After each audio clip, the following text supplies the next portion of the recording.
Perdana Menteri Israel Benjamin Netanyahu mendadak memuji pasukan tempurnya setelah didesak Kepala Staf IDF Herzi Halevi untuk meminta maaf.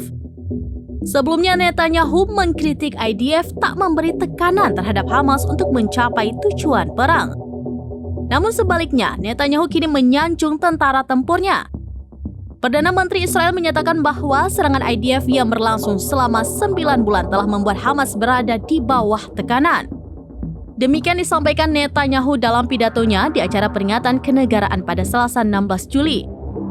Netanyahu berjanji akan meningkatkan serangan terhadap kelompok Hamas di Gaza.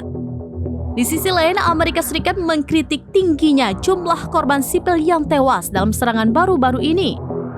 Lebih lanjut, dia menyoroti kematian komandan utama Hamas dan ribuan pejuang Palestina. Ia kembali berjanji akan membawa pulang semua sandera, baik yang hidup maupun tewas.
Download Tribun X sekarang, menghadirkan lokal menjadi Indonesia.